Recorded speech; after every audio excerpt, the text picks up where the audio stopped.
everyone see the slides okay? Sweet.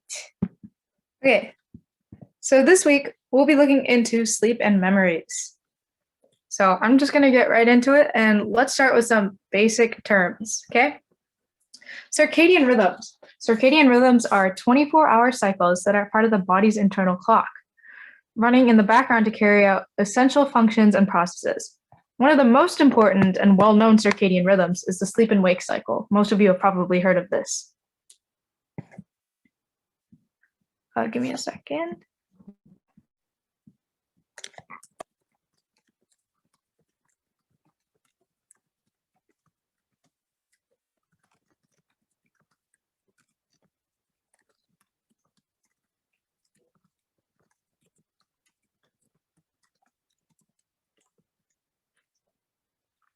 So different systems of the body follow circadian rhythms that are synchronized with a master clock in the brain.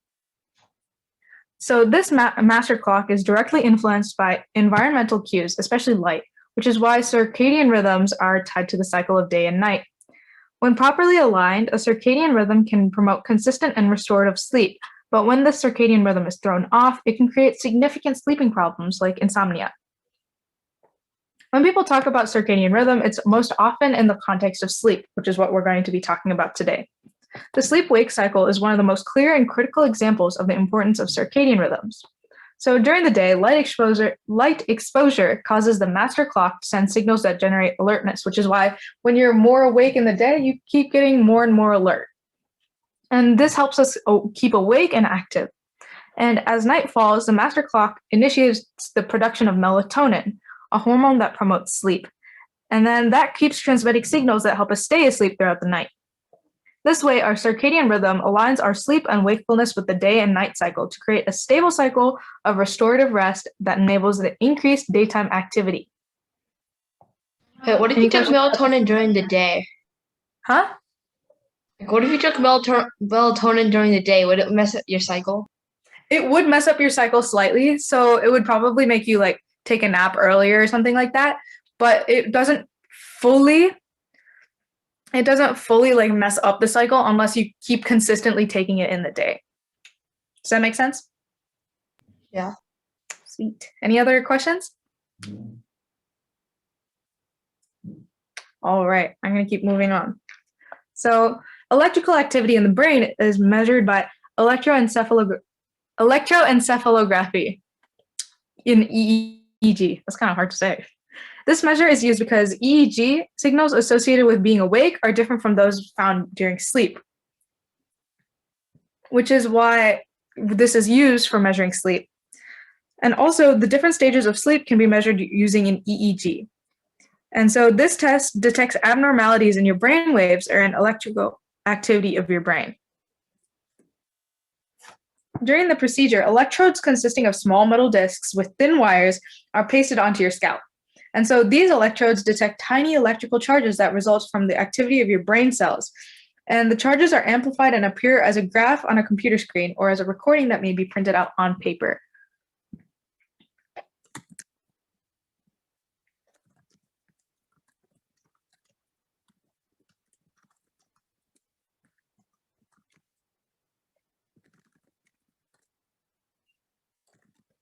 Okay, now let's talk about sleep itself. Throughout a night of sleep, you go through many cycles of sleep. So there are two basic types: rapid eye movement, REM sleep, and non-REM sleep, which has 3 different stages, which we'll talk about later. And so each is linked to a specific brainwave and different activity in the brain. You cycle through all stages of non-REM and REM sleep several times during a typical night, with increasingly longer and deeper REM periods occurring towards morning. These cycles typically last around 90 minutes, like said on the slide, and sleep stages are distinct patterns of waves and muscle activity that are associated with different types of consciousness and sleep. And so let's go more in depth into the sleep stages. So first up, we have stage 1 non-REM sleep, which is a changeover from wakefulness to sleep, so right as you're falling asleep. During this short period, which lasts around 10-ish minutes, usually less, and this is relatively light sleep, your heartbeat breathing, and eye movement slow, and your muscles relax with occasional twitches. Your brain waves begin to slow from their daytime wakefulness patterns. In this stage, hypnagogic or hypnic jerks may occur, and we'll learn more about those later. And next, we have stage 2 non-REM sleep, which is a period of light sleep before you enter deeper sleep. Your heartbeat and breathing keep slowing, and your muscles relax even further. REM stands for rapid eye movement. And so during stage 2 non-REM sleep, your body temperature drops and your eye movements actually stop. Brainwave activity slows, but it's marked by brief bursts of electrical activity. You spend more of your repeated sleep cycles in stage 2 sleep than in other sleep stages. This lasts between 30 to 60 minutes. Next, we have stage 3 non-REM sleep. This is a period of deep sleep that you need to feel refreshed in the morning. It occurs in longer periods during the first half of the night. Your heartbeat and breathing slow to their lowest levels during sleep. Your muscles are relaxed and it may be difficult to awaken you. And so here, brain waves become even slower. This is the stage in which night terrors occur, and I'll kind of talk a little bit about that later. And this stage lasts around 20 to 40 minutes. Finally, we have REM sleep. REM sleep first occurs about 90 minutes into falling asleep, and your eyes move rapidly from side to side behind closed eyelids. Mixed frequency brainwave activity becomes closer to that seen in wakefulness. And your breathing becomes faster and irregular, and your heart rate and blood pressure increase in your waking levels. This is when most of your dreaming occurs, like Ellen just said. Although some dreams can actually occur in non-REM sleep, your arm and leg muscles become temporarily paralyzed, which prevents you from acting out in your dreams. As you age, you sleep less of your time in REM sleep. Memory consolidation most likely requires both non-REM and REM sleep, and this lasts around 10 minutes, but the duration increases the longer you sleep. And so this graph shows what a typical night of sleep would look like. So first we start off in non-REM stage 1, and we go down to 2 and then 3, and then it goes back to 2, and that's when REM sleep starts. And so we're just gonna watch a quick video on the stages of sleep. Oh. Can you guys hear that all right? No. Nope, okay. And our body. How about and now? by understanding a little bit more about what sleep is, perhaps we can get the chance to improve both the quantity and the quality of our sleep.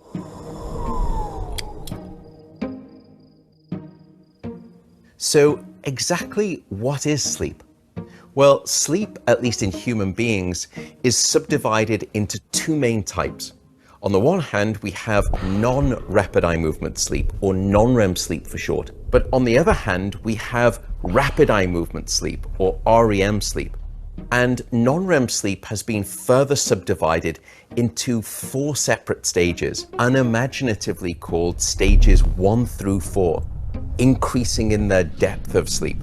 And as we go into those light stages of non-REM sleep, your heart rate starts to decrease, your body temperature starts to drop, and your electrical brainwave activity starts to slow down. But as we move into deeper non-rapid eye movement sleep, stages 3 and 4, now all of a sudden the brain erupts with these huge, big, powerful brainwaves. The body is actually recharged in terms of its immune system.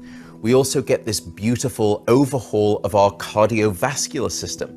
And in fact, upstairs in the brain, deep non-REM sleep will help consolidate memories and fixate them into the neural architecture of the brain. So that's non-REM sleep. But let's come on to REM sleep, which is the other main type of sleep. And it's during REM sleep when we principally have the most vivid, the most hallucinogenic types of dreams. The brainwave activity actually starts to speed up again. It's during REM sleep that we receive almost a form of emotional first aid.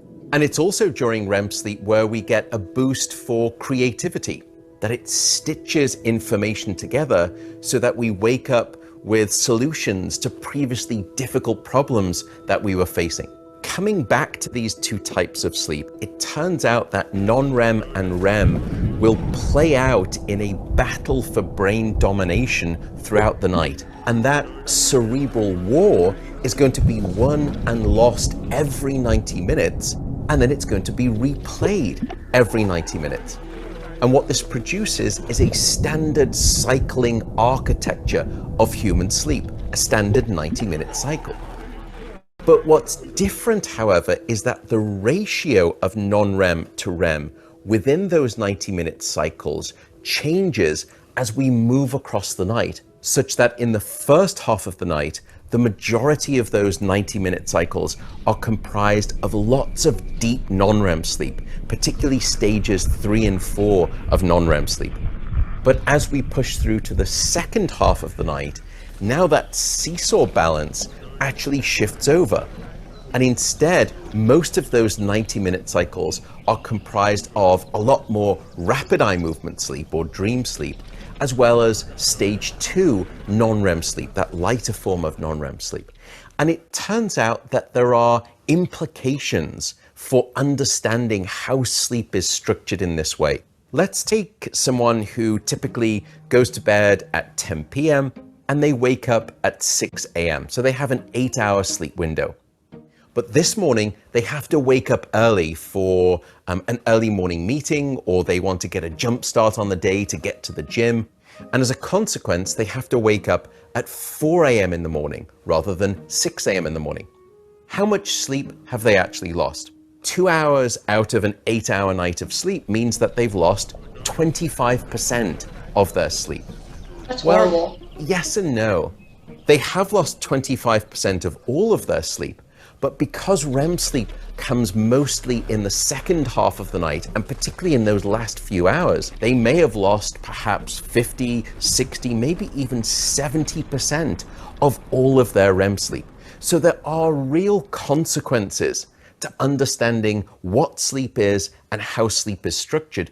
And we'll learn all about the benefits of these different stages of sleep and the detriments that happen when we don't get enough of them in subsequent episodes. So that is our first video of today. Please don't.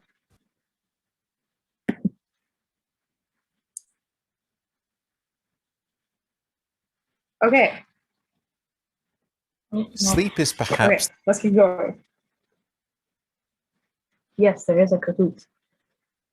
Okay, so I mentioned hypnagogic jerks earlier, and I'm sure a lot of you are familiar with these. They're also known as hypnic jerks. They're strong, sudden, and brief contractions of the body that occurs just as you're falling asleep. So it's that feeling of falling when you're falling asleep, and then you just suddenly waking up after that. Those are called hypnagogic jerks. And so, named for the transitional period between wakefulness and sleep, these involuntary twitches resemble the jump that you may experience when you're startled or scared.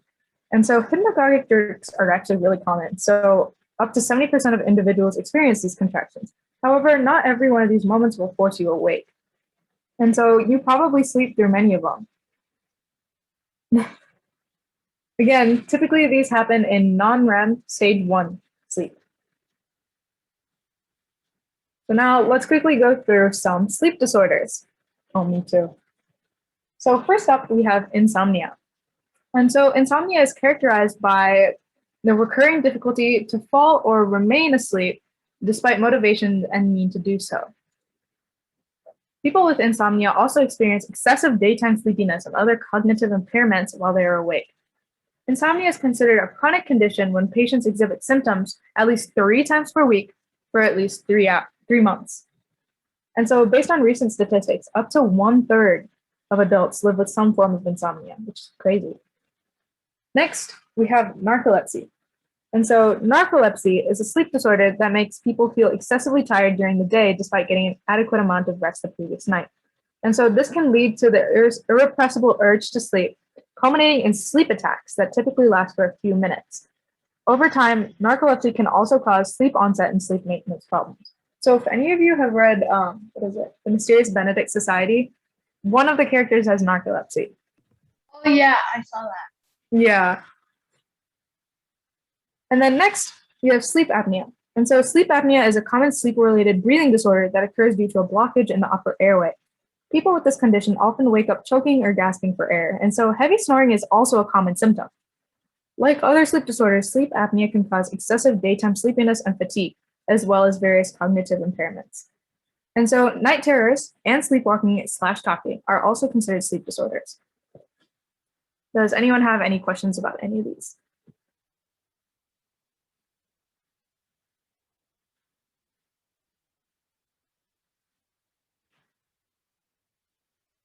Okay. Now, why do we sleep? Scientists brought it down to 5 different reasons. Sleep protected our ancestors from predators. Sleep restores and repairs the brain and body. Sleep builds and strengthens memories. Sleep facilitates creative problem solving. And sleep is a time when growth hormones are active. Overall, sleep is an essential function that allows your body and mind to recharge, leaving you refreshed and alert when you wake up. Healthy sleep also helps the body remain healthy and stave off diseases. Without enough sleep, the brain can't function properly. Moving on, we're going to talk a little bit more about dreams, but a quick fun fact. I think it's a very small percentage, or it's around 10-ish% of people who dream actually dream in black and white. It's crazy. Okay, so why do we dream? There are 3 big theories as to why we dream. I have a question. Yep, go ahead. Okay, so how do you know they dream in black and white? Do they just like tell you, or like do you use like some sort of special technology thing to figure out that they dream in black and white? I mean, I feel like they'd be able to tell you that they dream in black and white, because when I try and think of other, right? So, I mean, when I think of my dreams, I remember them in color. So that's kind of how I think. Some people who dream in black and white, like without color, I feel like they'd remember that, oh, I don't dream in color. Does that make sense? Yeah. But if you haven't dreamed in a long time, then why is that? We'll talk a little bit about why we dream, and then that should sort of answer your question. And so dreaming with color, I guess, is just dreaming how you see the world. You just see your dreams in color. I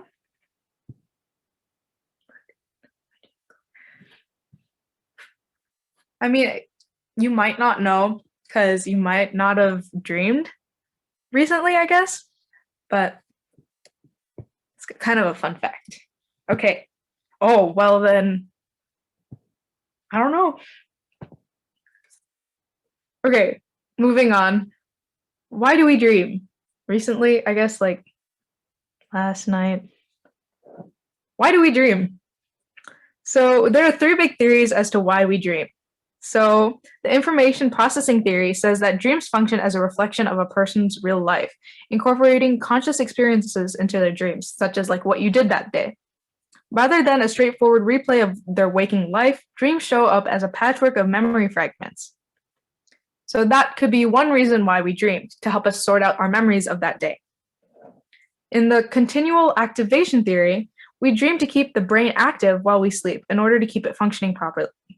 Again, provides the brain with stimulation. And another theory that's well known is the activation synthesis theory, which says that dreams are a compilation of randomness that appear in the sleeping mind and are brought together in a meaningful way when we wake. In this sense, dreams may provoke the dreamer to make new connections, inspire useful ideas, or have creative epiphanies in their waking lives.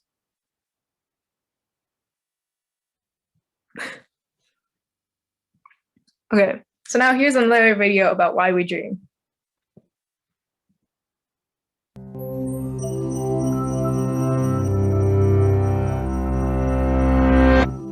In the 3rd millennium BCE, Mesopotamian kings recorded and interpreted their dreams on wax tablets. 1,000 years later, ancient Egyptians wrote a dream book listing over 100 common dreams and their meanings. And in the years since, we haven't paused in our quest to understand why we dream. So, after a great deal of scientific research, technological advancement, and persistence, we still don't have any definite answers, but we have some interesting theories. We dream to fulfill our wishes. In the early 1900s, Sigmund Freud proposed that while all of our dreams, including our nightmares, are a collection of images from our daily conscious lives, they also have symbolic meanings, which relate to the fulfillment of our subconscious wishes. Freud theorized that everything we remember when we wake up from a dream is a symbolic representation of our unconscious primitive thoughts, urges, and desires.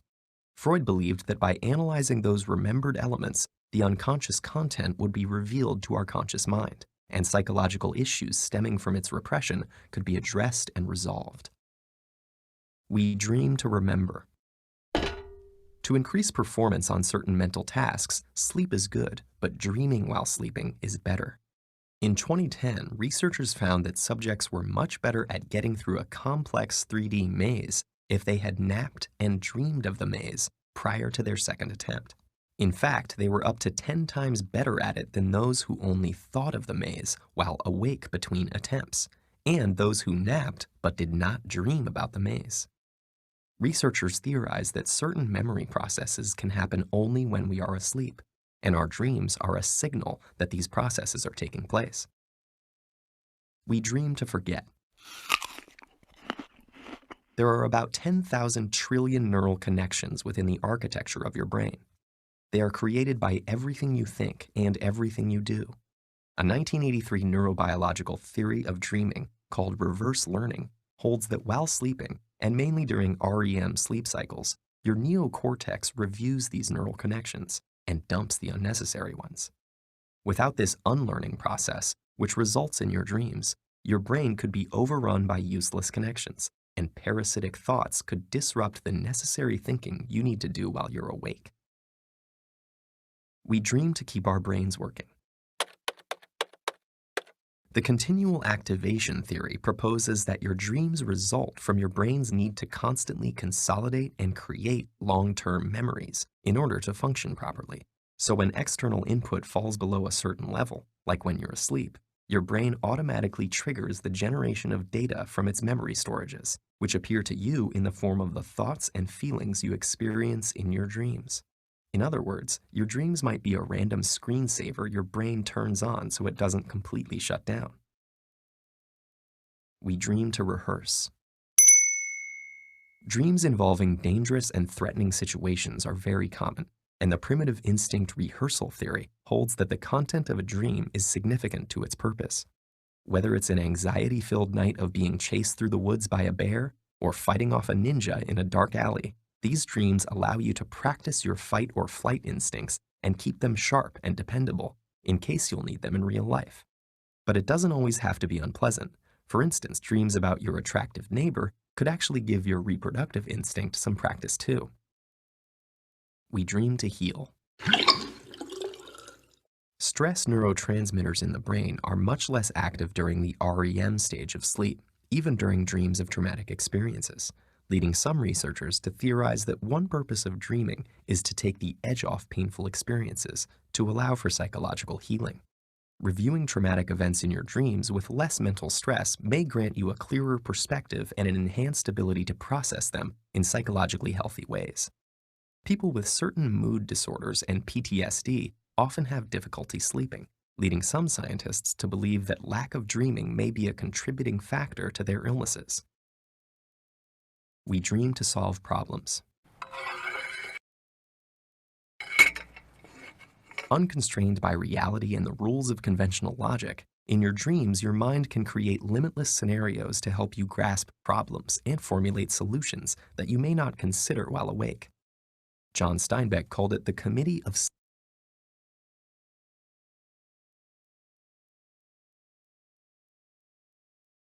Sorry about that. I'll try and get that back.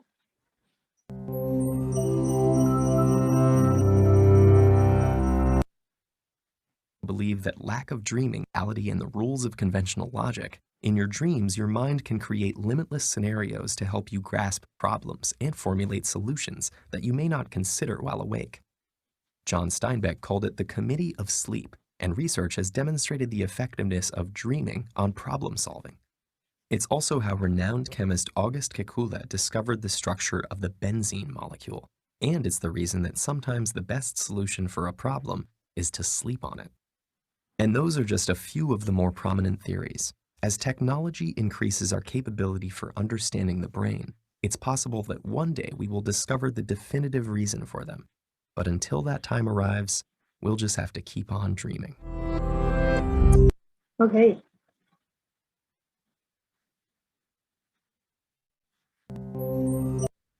Now, let's get into memory.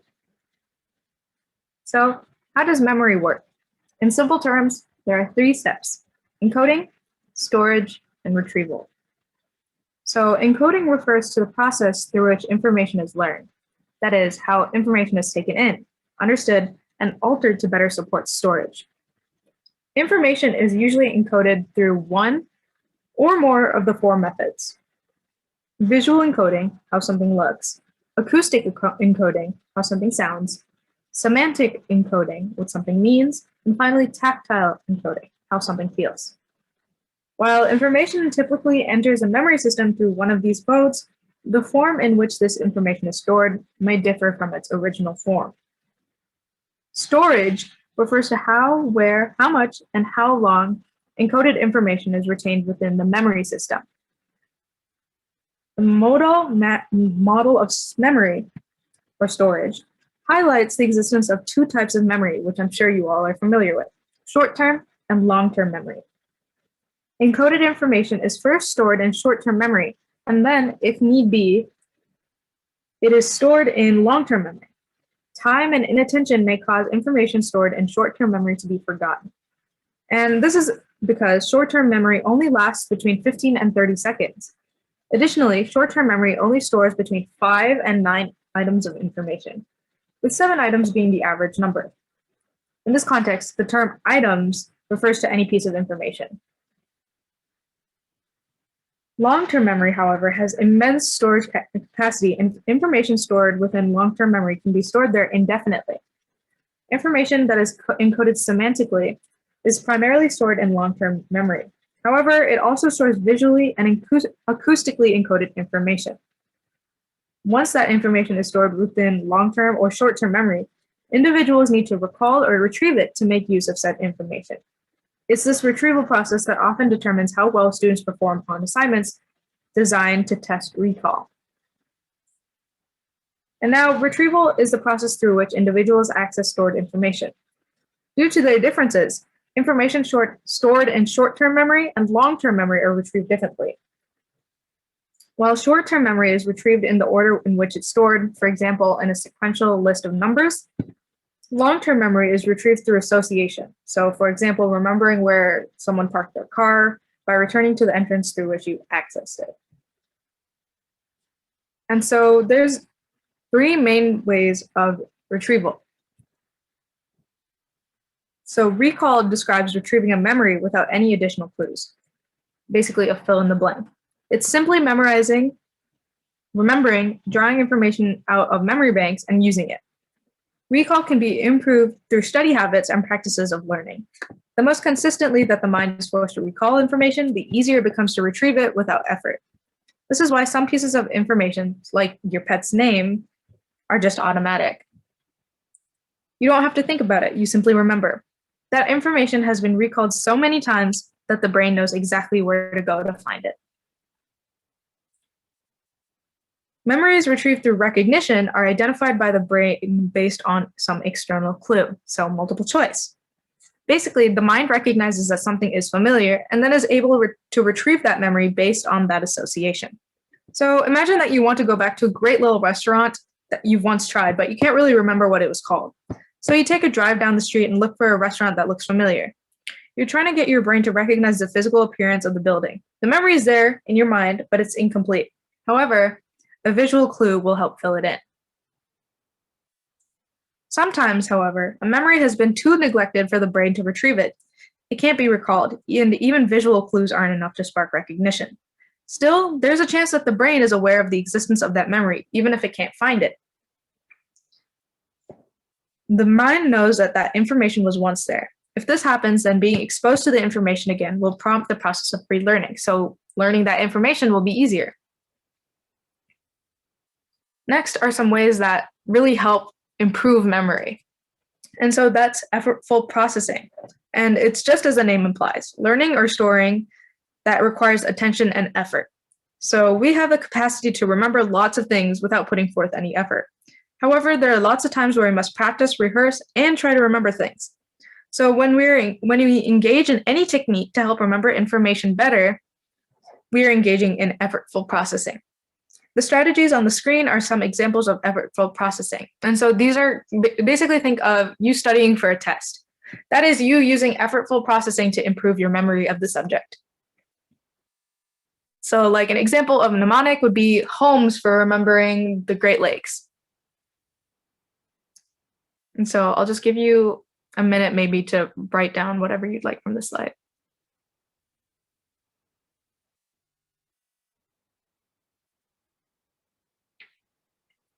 Okay. And so first up, we have context-dependent memory, which refers to improved recall of specific episodes or information when contextual clues relating to the environment are the same during encoding and retrieval. And so I'll go through an example of that to make it more clear. And in an interesting experiment conducted by Gladden and Badley in 1975 indicates the importance of setting for retrieval. And so they asked 18, I'll give you a second to finish writing. I'll keep talking though for context-dependent memory. So the scientists asked 18 deep sea divers to memorize a list of 36 unrelated words of 2 or 3 syllables. So one group did this on the beach and the other group underwater. When they were asked to remember the words, half of the beach learners remained on the beach and the rest had to recall underwater. And so half of the underwater group stayed underwater and the others had to recall on the beach. And so the results showed that the external context acted as a cue to recall, as the participants recalled more words when they learned and recalled the words in the same environment. So basically what happened was those who learned the words on the beach and recalled it on the beach were able to say more of the words, while those who were put away from their original environment were not able to as well. And so state-dependent memory refers to improved recall of specific episodes or informations when cues relating to emotional and physical state are the same during encoding and retrieval. So state retrieval cues may be based on state, like physical or psychological state of a person when the information is encoded and retrieved. For example, a person may be alert, tired, happy, sad, drunk, or sober when the information was encoded. They will be more likely to retrieve the information when they're in a similar state. I'll give you guys a second to write this down.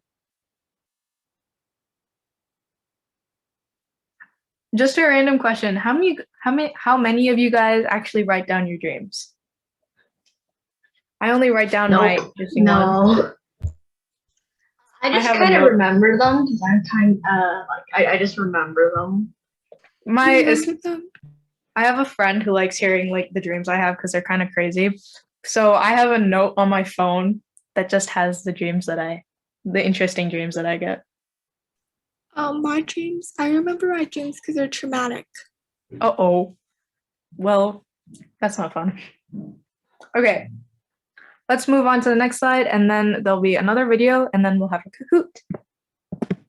Okay, so there are 2 main types of amnesia. And I'm sure you guys all know what amnesia is. And so that's retrograde and anterograde amnesia. So people with retrograde and basically amnesia is not being able to recall, not having a good memory. And so people with retrograde amnesia have trouble accessing memories from before the onset, so they won't be able to remember things from their past. While people with anterograde amnesia have trouble making new memories after the onset of amnesia. Finding Dory is a really good example of retrograde amnesia. And so these 2 types of amnesia can coexist in the same person and often do. So I did an episode on this. Huh? You know Matthew Patrick game theory? He did an episode on this trying to debunk how Finding Dory isn't. Oh, really? Because he found like a specific detail. Oh, I didn't know that. Clive Waring really was learn. Okay, I just need to let someone write this down and then we'll move on to the video. I'm probably going to end the video a little early because if it's not done by 7:50, then we'll just straight on go on to the Kahoot. Yep, crash course. Is the Also- savior, Huh? Go ahead. Crash Course is the savior of all students. Of all ages. Also, I have a little activity for you guys. So, earlier in this presentation, there was a picture. How many of you guys remember what that picture was? Was it a pig? Yes, good job. It was a pig. Okay. So I'm going to move on to the next page.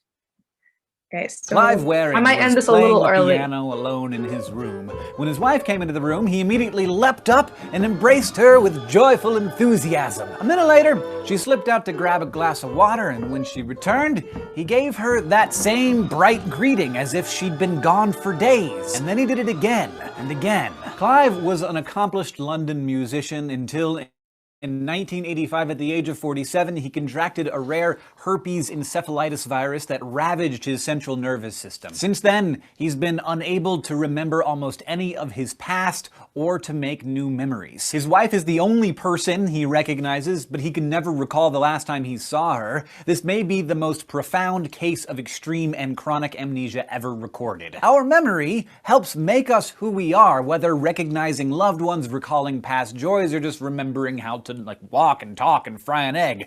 Memory is the chain that connects our past to our present. If it breaks, we're left untethered, incapable of leaving the present moment and unable to embrace the future. But memory isn't an all-or-nothing thing, of course. Waring can't remember any details about his personal past, but he still remembers how to speak English and get dressed and play the piano. Some memories you process automatically, and they are stored differently than your more personal or factual memories, like your first kiss, or how to recite pi to 12 places, or who won the Peloponnesian War. Speaking of ancient Greeks, and to help demonstrate what I'm talking about, I want you to have a look at our Spartan friend here and remember his name, because we're going to be testing your memory in just a minute.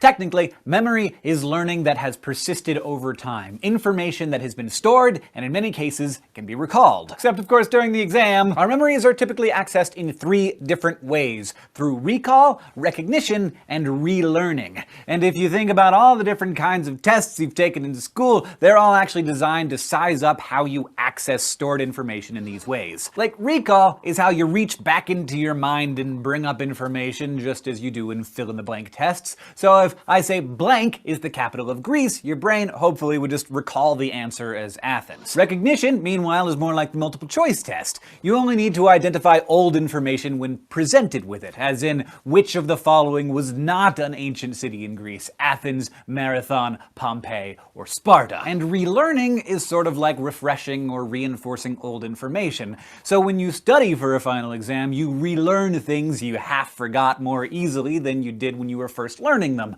Like, say, a basic timeline of the Greek Empire. But how? How does all of that data that we're exposed to all the time, every day, become memory? Well, in the late 1960s, American psychologists Richard Atkinson and Richard Schifrin figured out enough about the process of memory formation to break it down into 3 stages. First, it's encoded into the brain, then stored for future use, and then eventually retrieved. Sounds simple, but by now you've figured out that just because you take a lot of stuff about your mind for granted doesn't mean that it is not complicated. By Atkinson and Schifrin's model, we first record things we want to remember as an immediate but fleeting sensory memory. Think back to the image I showed you a minute ago. You remember his name? If you do, it's because you successfully managed to shuffle it into your short-term memory, where you probably encoded it through rehearsal. This is how you briefly remember something like a password or phone number. Like, hey Tommy, what's Jenny's number? Okay, 867-5309. 867-5309.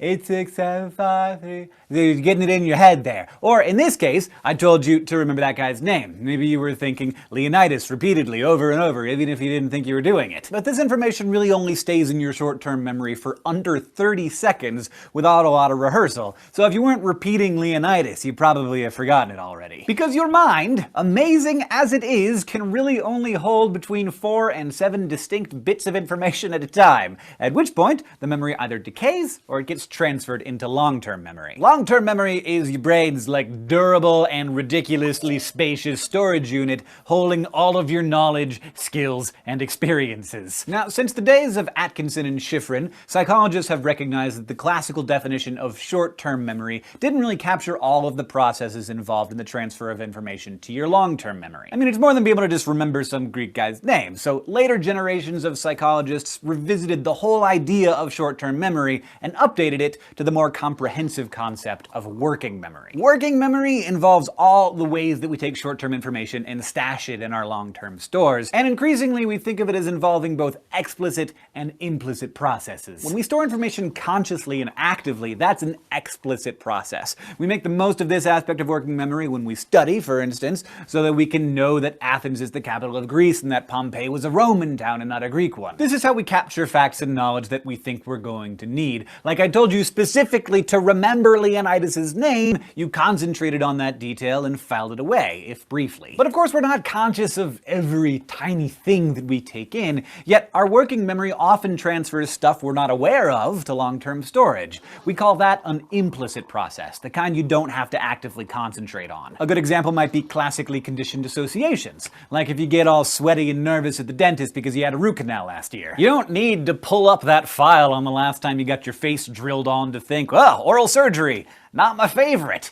Instead, implicit processes cover all that stuff automatically. This kind of automatic processing is hard to shut off. Unless you got something unusual going on in your brain, you might not have much choice but to learn this way, like how you learned how to not put your hand into a fire. That learning would have happened pretty much automatically as soon as you first yanked your hand away from an open flame. Whether those things are lodged in there explicitly or implicitly or both, there are also different kinds of long-term memory. For instance, procedural memory refers to how we remember to do things like riding a bike or reading. It's effortful to learn at first, but eventually you can do it without thinking about it. Long-term memory can also be episodic, tied to specific episodes of your life. Like remember that time that Bernice fell out of her chair at chemistry and everybody started laughing uncontrollably? Man, good times. There are other types of long-term memory too, and we're continually learning more about the biology and psychology of the whole complex phenomenon. For instance, while Clive Waring's episodic memories, among others, seem to be deeply affected, his procedural memories for things seem to be in one piece. This has to do with neuroanatomy that we do not have time to explore here and that we don't yet fully understand.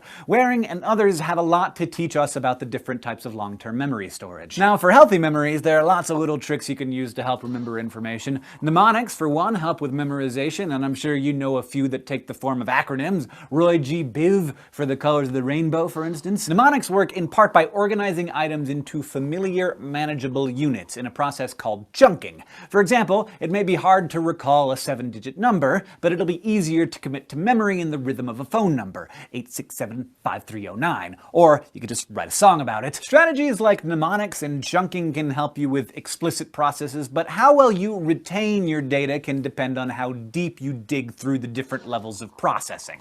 Okay, so I think I'm going to start here so we can go on to the Kahoot.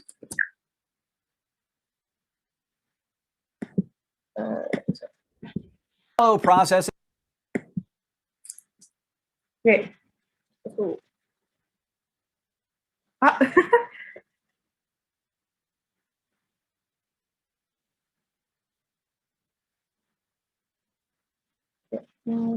Let it load.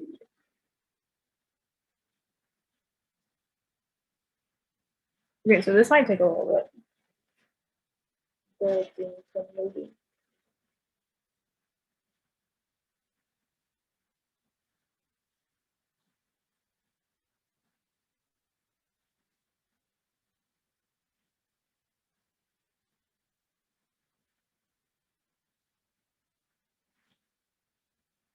Here we go.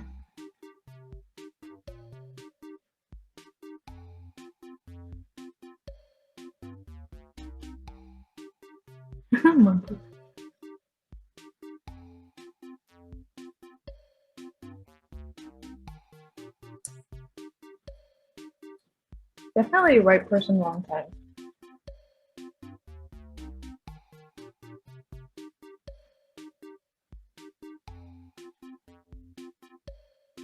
Okay, I'm gonna wait until like 7:52, and then I'm gonna start it regardless if everyone's in here. So do go quickly.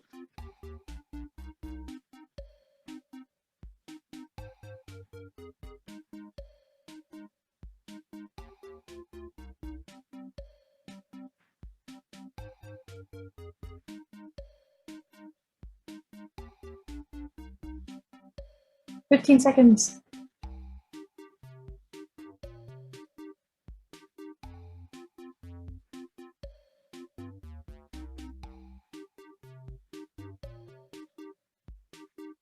Okay, we are starting. If you haven't joined yet, the class, not the class, like the Kahoot pin will be in the bottom right corner, I think. Yeah, in the bottom right. Accidentally chose the wrong one. No.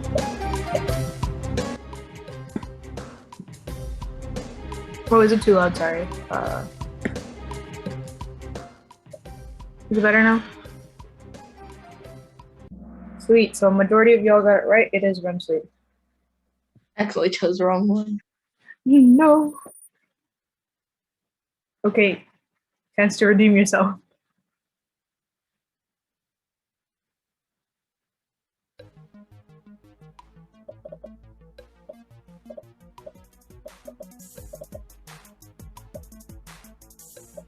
I think for most of us, they just remember like the super long thing. Yeah.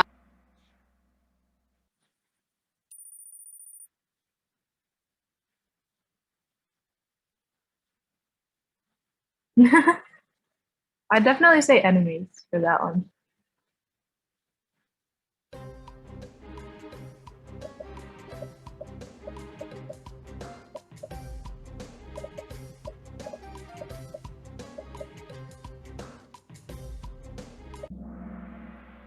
Sweet, a lot of you did get that right. So yes, it's hypnagogic jerks. It's not hypnotic.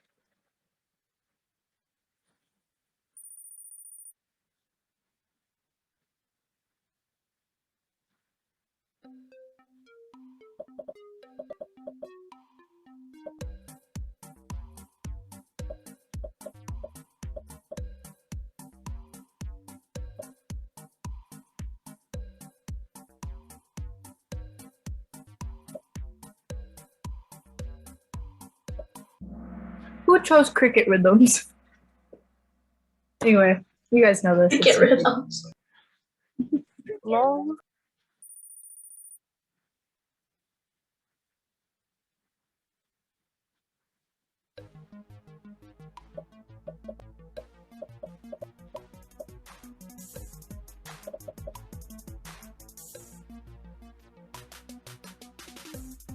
Uh-oh.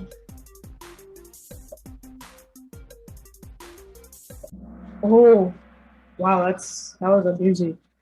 So yeah, it is stage 3 non-REM sleep where sleep terrors occur. I only mentioned that very briefly, so I guess that is kind of my fault.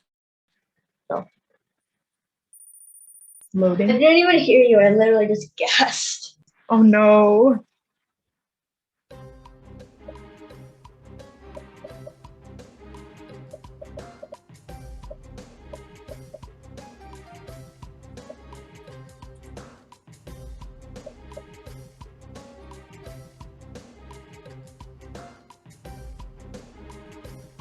Oh, maybe. Yeah, so hypnagogic jerks happen in non-REM 1, and the easiest way you can think of this is like, so they happen right as you're falling asleep, and I mean you fall asleep in the first stage.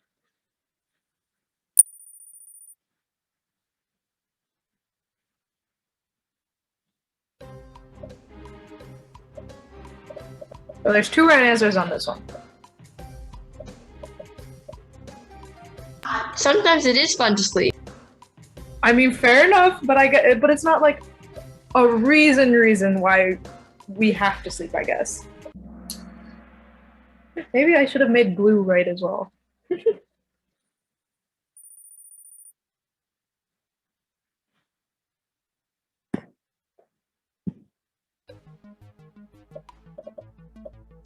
Are there two right answers on this one? Yes. M-rem and non-rem's obviously the same.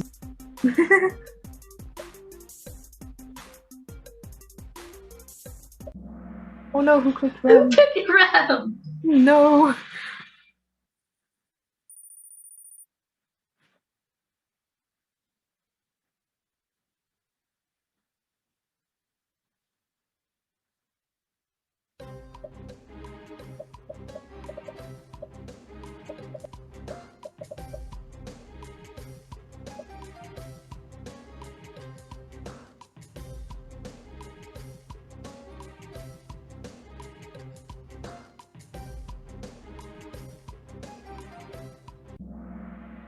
Oh.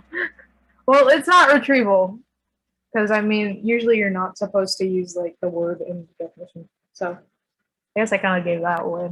I forgot there was Yes. recall. Yes, it is recall.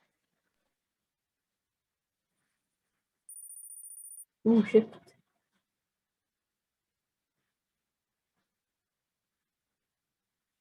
Everything just lagged.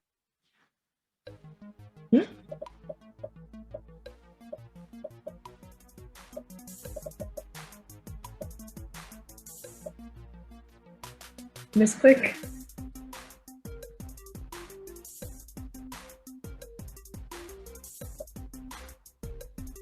This technically is a multiple choice test. Yeah. So I guess the entirety of this is using recognition.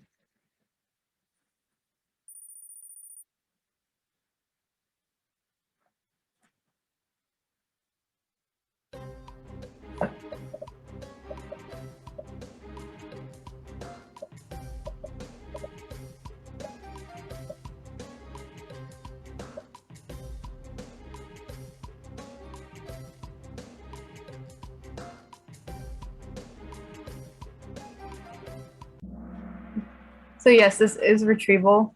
Yeah, I guess the other three are like ways that you retrieve information, but you needed the very broad one.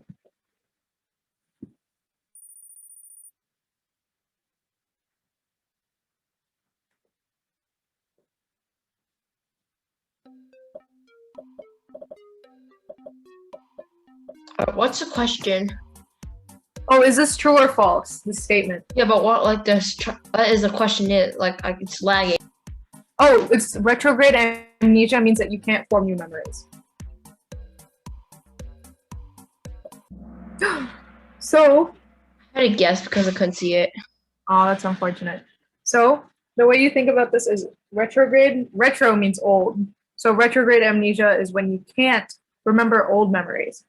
And this one is false because it's anterograde amnesia, that where you can't form new memories.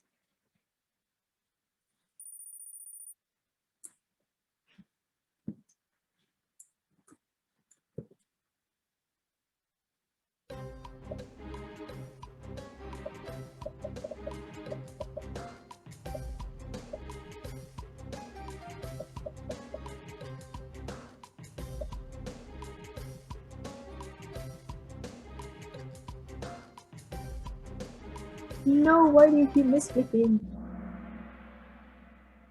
Okay, so yes, it kind of gives it away because it's state dependent. No, Context dependent or mood dependent doesn't make sense at all. yeah. You mean in general or for that question? For that question. Okay, yeah. I thought because it said date, I wasn't supposed to pick state. Okay, well now. This one's easy. It keeps giving it away by putting it in the question. Yeah, I didn't really write the last three. The ones. bad mood and the mood dependent memory just gives it away. It's the red one for sure. Yeah, it's the red one. Yeah, definitely the red one. Okay, now which one of y'all picked red? Anyway, yeah. Why did someone pick red? I don't know, maybe because you all told him or her that it's the right answer. What was trolling? Oh, they could probably hear you laughing. Or maybe just that you guys said it so many times. This is easy. Okay, this one's red. This is like yeah, definitely red this time. It's the one It's the that only they one that we didn't- haven't done, definitely. Yes, it's the one that they didn't click. Nice. Why yeah, would this you is the pick one blue? experiment I talked about. What? What? Well, why do 8 people people not pick click blue. red? So I talked about this experiment while talking about context-dependent memory. So yeah.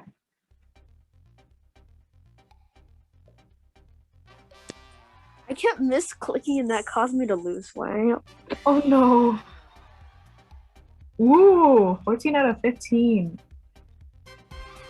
Nice.